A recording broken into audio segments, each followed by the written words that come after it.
গঙ্গায় একটা আম ভেসে চলেছে ভাটার টানে। তিনজন সাঁতরাচ্ছে সেটাকে পাবার জন্য। কোমর জলে দাঁড়িয়ে ২-৩টি বছর ১৪-১৫ ছেলে জল থাবড়ে হইচই করে ওদের তাতিয়ে তুলছে।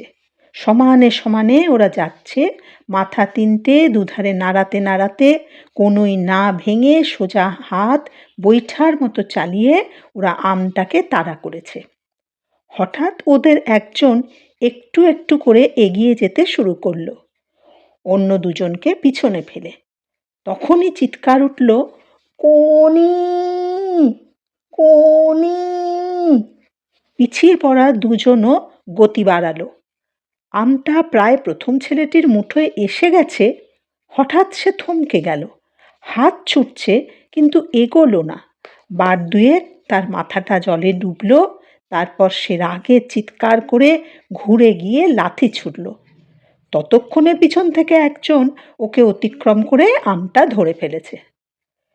পা টেনে ধরেছিল, বিষ্টুধর বলল। লোকটি হেসে চশমাটা খুলে ঝোলায় রাখল। ঘাটের বাইরের দিকে সেখানে কয়েকজন উড়িয়া ব্রাহ্মণদের একজনের কাছে ঝোলাটা রেখে এসে লোকটি অতি সাবধানে সিঁড়ি দিয়ে নামতে লাগলো। চশমা ছাড়া মনে হচ্ছে লোকটি যেন অন্ধ। জলের কিনারে কাদার উপর তখন মারামারি হচ্ছে, একজনের সঙ্গে দুজনের। কাদা ছিটকচ্ছে, লোকেরা বিরক্ত হয়ে গজগজ করতে করতে সরে গেল। ২-৩টি ছেলে ওদের চারপাশে ঘুরে ঘুরে উৎসাহ দিয়ে যাচ্ছে। ঠিক হ্যায়, চালা, আরো জোরে। পা থেকে মাথার চুল কাদায় লেপা, কঞ্চির মতো সরু চেহারাটা তার লম্বা হাত দুটো এলোপাথারি ডাইনে বাঁয়ে ঘোরাচ্ছে। অন্য দুজন সেই বিপজ্জনক বৃত্তের বাইরে কুঁজো হয়ে তাক খুঁজছে। ফাইট কোনি, ফাইট, চালিয়ে যা বক্সিং। দুজনের একজন পিছন থেকে ঝাঁপিয়ে পড়ল ওর উপর। পড়ে গেল দুজনেই। এই এই ভাদু, চুল টানবি না কনির, তাহলে কিন্তু আমরা চুপ করে থাকবো না। কনির পিঠের ওপর বসা ভাদু চুল ছেড়ে দিয়ে দুহাতে কনির মাথা ধরে কাদায় মুখটা ঘষে দেবার চেষ্টা করতে লাগলো। কনি পা ছুড়ল, কোমরে চার দিয়ে উঠবার চেষ্টা করলো। তারপর ঝটকা দিয়ে ভাদুর ডান হাতটা মুখের কাছে টেনে নিয়ে এসে কামড়ে ধরলো দুটো আঙুল। চিৎকার করে ভাদু লাফিয়ে উঠল। সঙ্গে সঙ্গে কনি উঠে দাঁড়িয়ে ভাদুর উপর ঝাঁপিয়ে পড়ল। খুবলে নেবো তোর চোখ, বার কর আম। আমাকে চোবানো? পুঁতে রাখবো তোকে এই গঙ্গা মাটিতে। হয় আম দিবি, নয় চোখ নেব। দুহাতের 10টা আঙুল ঈগলের নখের মতো বেঁকিয়ে চিত হয়ে পড়া ভাদুর চোখের সামনে কনি এগিয়ে আনতেই দুটি ছেলে ওকে ঠেলে সরিয়ে আনলো। ছেড়ে দে চণ্ডু, হাত চা কান্তি, শোধ নিয়ে ছাড়বো। আমাকে চোবানো? কনির ঠোঁটের কোণে ফেনা, সামনের দাঁত হিংস্রভাবে বেরিয়ে এসেছে। হিলহিলে লম্বা দেহটা সামনে পিছনে দুলছে কেউটের ফনার মতো। এই ভাদু, ও আম কনির, বার করে দে, নয়তো সত্যিই চোখ তুলে নেবে কিন্তু। ভাদু ডান হাতটা চোখের সামনে ধরে দেখছিল। শিউরে উঠে বলল, রক্ত বেরোচ্ছে, দাঁত বসিয়ে গর্ত করে দিয়েছে। কনির হাত ছেড়ে দিয়ে কান্তি এগিয়ে এসে ভাদুর প্যান্টের পকেটে হাত ঢোকালো। কয়েকটা কাঁচা আম বার করে বড়টি বেছে নিয়ে কনির দিকে ছুঁড়ে দিল। লুফে নিয়েই কনি কামড় বসালো এবং সঙ্গে সঙ্গে বিকৃত মুখে বলল, কি টকরে বাবা, মা গঙ্গাকে এমন আমও খেতে দেয়? আমটা জলে ছুঁড়ে দিয়ে সে মুখ থেকে ছিবড়ে ফেলতে ফেলতে ভাদুর কাছে এলো। দেখি তো কেমন গর্ত হয়েছে। খপ করে ভাদুর হাতটা ধরে সে ভ্রু কুঁচকে আঙুলটা তুলে দেখল। ভাগ, কিচ্ছু হয়নি। নাম নাম, জলে নাম। যেমন কাজ করেছিস তেমনি ফল পেয়েছিস। আমাকে রাগালে কি হয় এবার বুঝলি তো? কয়েকটি ডুব দিয়ে লোকটি কোমর জলে দাঁড়িয়ে গামছা ঘষছিল পিঠে। কানে এলো পাশের এক বৃদ্ধের আপন মনের গজগজানি। জ্বালিয়ে মারে হতভাগারা, গঙ্গার ঘাটটাকে নোংরা করে রেখেছে হা ঘরে হা ভাতের দল। মা গঙ্গাকে উচ্ছুগ্গ করা আমি রাস্তায় বসে বেচবে। জুটেছে আবার এক মেয়ে মদ্দানি, বাপ মাও কিছু বলে না। লোকটি আবার ডুব দিতে যাচ্ছিল, থেমে গিয়ে বৃদ্ধের দিকে তাকালো। মেয়ে মদ্দানিটাকে কে আবার? দেখতে পাননি? চোখ তো একজোড়া রয়েছে। লোকটি মুখ ফিরিয়ে অন্যদিকে তাকালো। চশমা ছাড়া ঝাপসাভাবে দেখল ভাদুর হাত ধরে কোনি টানাটানি করছে। কাদা মাখা কোনির মধ্য দিয়ে এক একবার একটি মেয়ে ফুটে ফুটে উঠছে যেন। ঘাড় পর্যন্ত ছাঁটা কাদা মাখা চুল মাথায় বসে, প্যান্টে গোঁজা গেঞ্জি শরীরের সঙ্গে লেপ্টে দ্বিতীয় পরত চামড়া হয়ে আছে। দীর্ঘ সরু দেহ, সরু পা, সরু হাত। লোকটি ঠাহর করতে পারছে না কোনি ছেলে কি মেয়ে। দুটো ঢেউ পরপর লোকটিকে ধাক্কা দিল। বিষ্ণুধর জলে নেমেছে। আচ্ছা, শরীরটাকে চাকর বানানো সেটা কি ব্যাপার?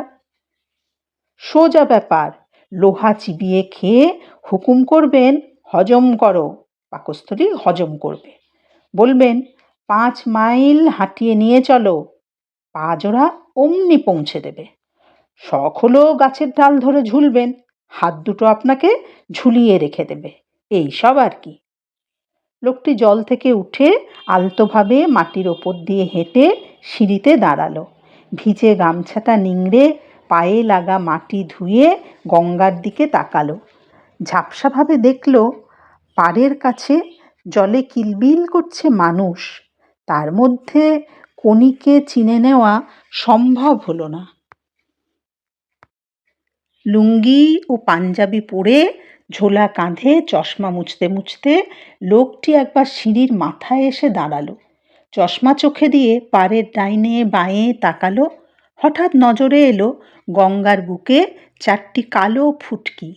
তারা সিকি গঙ্গা পার হয়ে এগিয়ে যাচ্ছে। লোকটি আপন মনে একবার বলল, কোনি, কোনি। কিছুক্ষণ তাকিয়ে থেকে ভিজে গামছাটি পাগড়ির মতো মাথায় জড়িয়ে লোকটি বাড়ির পথে রওনা হলো। মিনিট 15 পর সরু গলির মধ্যে একতলা টালির চালের একটি বাড়িতে লোকটি ঢুকল। সদর দরজার পরই মাটির উঠোন। টেনে টুনে একটি ভলিবল কোর্ট তাতে হয়ে যায়। লঙ্কা, পেঁপে, জবা থেকে চাল কুমড়ো পর্যন্ত উঠোনটা নানান গাছে দখল হয়ে আছে। একদিকে টিনের চালের রান্নাঘর ও কলঘর, আর একদিকে দালান ও তার পিছনে 2টি ঘর। একতলা বাড়িটি চারদিকের উঁচু বাড়িগুলোর মধ্যে খুব শান্তভাবে যেন উবু হয়ে বসে। উত্তর দিকে বাড়ির মালিক হলধর বর্ধন এই একতলা বাড়িটি কেনার জন্য 2 প্রস্তাব করেছে, কিন্তু লোকটি সংসারে যার স্ত্রী এবং 2টি বিড়াল ছাড়া আর কেউ নেই, বিনীতভাবেই তা প্রত্যাখ্যান করে। বাড়ির কলে জল আসে সামান্য। লোকটির স্ত্রীর নাম লীলাবতী। জল খরচ করাটা লীলাবতীর শখ, বিড়াল পোষার মতোই। ফলে লোকটিকে স্নান করার জন্য প্রায়ই রাস্তার টিউবওয়েলটির সাহায্য নিতে হয়। আজ সকাল থেকে টিউবওয়েলের মুখ দিয়ে জল বেরোচ্ছে না, তাই বহুকাল পর সে গঙ্গা স্নানে গিয়েছিল। লোকটি বাড়ির মধ্যে ঢুকে উঠোনে টাঙানো তারে ভিজে প্যান্টটা মেলেছে, তখন ঘর থেকে বেরিয়ে এলো ঢলঢলে প্যান্ট পরা বেঁটে হৃষ্টপুষ্ট একজন। খিদা, তোমার জন্য অনেকক্ষণ বসে আছি আর বাড়ি পাহারা দিচ্ছি। দোকান থেকে কে বৌদিকে ডাকতে এসেছিল, আসছি বলে সেই যে গেছে। ভেলো, চটপট একটু চা বানা দেখি। বৌদি যদি এসে পড়ে। খিদ্দা অর্থাৎ ক্ষিতীশ সিংহ কয়েক সেকেন্ড ভেবে বলল, তাহলে থাক, বরং তুই কি জন্যে এসেছিস বল। ক্লাবের আজকের মিটিংয়ে যাবে নাকি? নিশ্চয় যাব। ছেলেরা খাটবে না, ডিসিপ্লিন মানবে না, জলে নেমে শুধু ইয়ার্কি ফাজলামো করবে। এসব ছেলেদের ক্লাব থেকে বেরিয়ে যেতে বলাটা কি এমন দোষের? একজনও কি তাই নিয়ে কিছু ভাবে? আর ক্ষিতীশ সিংহি কি বলল, অমনি তাই নিয়ে কাউন্সিলের মিটিং ডাকা হলো। সেজন্য তো নয়, আসলে হরিচরণদা আর তার গ্রুপটির রাগ আছে তোমার ওপর। ওরাই শ্যামল আর গোবিন্দকে উস্কে তোমার এগেনস্টে চার্জ জানিয়েছে। আমি তা জানি। হরিচরণের বহুদিনের ইচ্ছে চিফ ট্রেনার হওয়ার। আমাকে বলেও ছিল গত বছর। আমি বলেছিলুম, হরি, একটা চ্যাম্পিয়ন শুধু খাওয়া দাওয়া ট্রেনিং দিয়েই তৈরি করা যায় না রে। তার মন মেজাজ বুঝে তাকে চালাতে হয়। ট্রেনারকে মনস্তাত্ত্বিক হতে হবে, তার মানে কমন সেন্স প্রয়োগ করতে হবে। গুরুকে শ্রদ্ধেয় হতে হবে শিষ্যের কাছে। কথা, কাজ, উদাহরণ দিয়ে মনের মধ্যে আকাঙ্ক্ষা বাসনা জাগিয়ে তুলতে হবে, তাকে মোটিভেট করতে হবে। এসব তোর দ্বারা সম্ভব নয়। তুই শুধু চেঁচামেচি গালাগালি করেই খাটাতে চাস। চিফ ট্রেনার হওয়া তোর কম্য নয়। খিদ্দা, তোমার এই লেকচার দেবার বদ অভ্যেসটা ছাড়ো। এক কথায় যেখানে কাজ হয় তুমি সেখানে 10 কথা বলো। হরিচরণদাকে অত কথা বলার কি দরকার ছিল? যাকগে, আজ তুমি মিটিংয়ে যেও না। ওরা ঠিক করেছে তোমাকে অপমান করবে। করবে। এই বলে ক্ষিতীশ তার পায়ে মাথা ঘষায় ব্যস্ত বিশুকে কোলে তুলে গলা চুলকে দিতে লাগলো। চোখ বুজে বিশু ঘর ঘর শুরু করলো। তাহলে যাবেই? নেমে যাওয়া প্যান্ট এবং কণ্ঠস্বর হ্যাচকা দিয়ে টেনে তুলে ভেলো বলল। ক্ষিতীশ ঘরের দিকে যেতে যেতে অস্ফুটে বলল, হুম। তখনই বাড়িতে ঢুকলো লীলাবতী সিংহ। অতি ছোট্টখাট্ট, গৌরবর্ণা এবং গম্ভীর। পায়ে চটি, হাতে ছাতা। দুজনের দিকে তাকিয়ে অবশেষে ভেলোকে বলল, বেলা অনেক হয়েছে, 4টি ভাত খেয়ে যেও। ভেলোর হঠাৎ যেন কাণ্ডজ্ঞান ফিরে এলো। ঘড়ি দেখেই ব্যস্ত হয়ে বলল, না না বৌদি, ইস বড্ড দেরি হয়ে গেল। বাড়িতে ভাত নিয়ে বসে আছে, আমি যাই এখন। খিদ্দা, তোমার কিন্তু না গেলেই ভালো। ভেলো চলে যেতেই লীলাবতী প্রশ্ন করল ক্ষিতীশকে, না গেলেই ভালো মানে? আজ ক্লাবের একটা মিটিং আছে। ও বলছে সেখানে আমাকে নাকি কেউ কেউ অপমান করবে, যাতে ক্লাব ছেড়ে বেরিয়ে যায়। তাহলে তো ভালোই হয়। ক্লাব ক্লাব করে তো কোনোদিন ব্যবসা দেখলে না। আমি মেয়ে মানুষ, আমাকেই কিনা দোকান দেখতে হয়। নেহাত ছেলেপুলে নেই তাই। যদি ক্লাব তোমায় তাড়ায় তাহলে আমি বেঁচে যাই। লীলাবতী রান্নাঘরে ঢুকল। ক্ষিতীশ বিষণ্ণ চোখে দালানে বসে বিশুর মাথায় আনমনে হাত বোলাতে লাগলো। এই সময় খুশি ঘর থেকে বেরিয়ে এলো। ডন দিয়ে হাই তুলে ধীরে ধীরে সে চামড়ের মতো কালো লেজটি উঁচিয়ে রান্নাঘরের দিকে গেল, ক্ষিতীশের দিকে একবার আর চোখে তাকিয়ে। কই এসো, রান্নাঘর থেকে ডাক এলো। ক্ষিতীশ অস্বাভাবিক গম্ভীর মুখে গিয়ে ভাত খেতে বসল। খাওয়ার আয়োজন সামান্য। রান্না হয় কুকারে, প্রায় সবই সিদ্ধ। এটা খরচ, সময় ও শ্রম সংক্ষেপের জন্য নয়। ক্ষিতীশ বিশ্বাস করে বাঙালিয়ানা রান্নায় স্বাস্থ্য রাখা চলে না, এতে পেটের 12টা বাজিয়ে দেয়। সেই জন্যই বাঙালিরা শরীরে তাগত পায় না, কোনো খেলাতেই বেশি উঁচুতে উঠতে পারে না।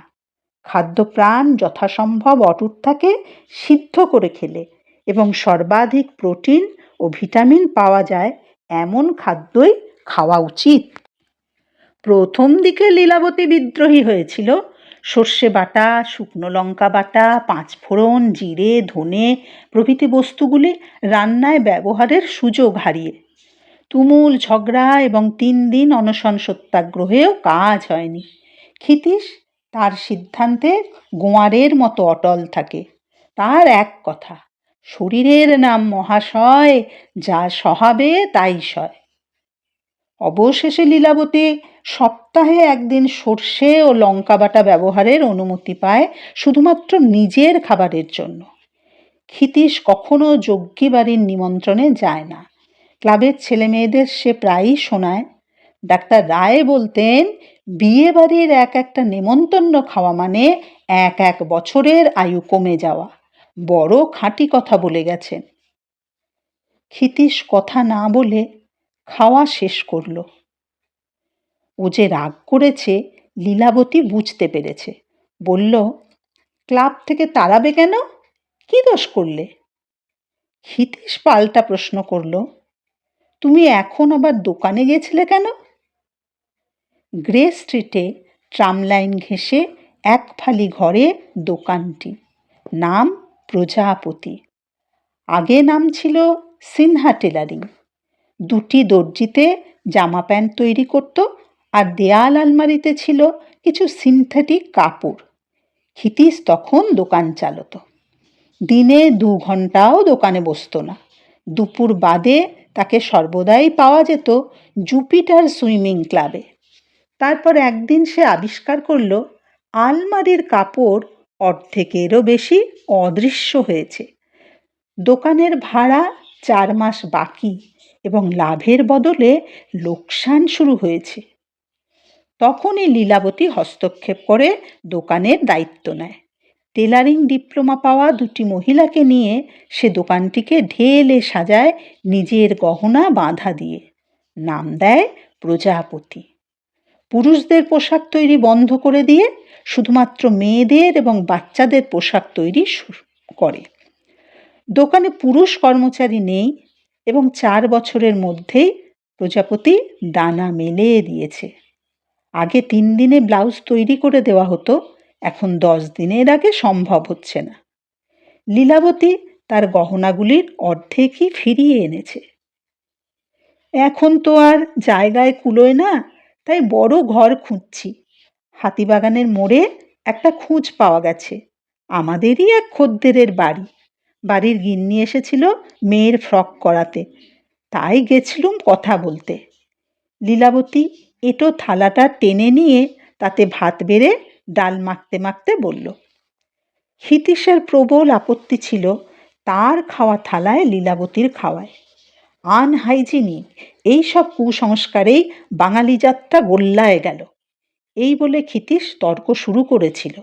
কিন্তু লীলাবতী যখন অতিরিক্ত ঠান্ডা স্বরে বলল, এটা আমার ব্যাপার, মাথা ঘামিও না, তখন মুহূর্তে বুঝে যায় আর কথা বাড়ালে তাকেই গোল্লায় যেতে হবে। তবে ক্ষিতীশ তার প্রতিবাদ জানিয়ে যাচ্ছে। লীলাবতীর খাওয়ার সময় তাই কখনোই সে সামনে থাকে না।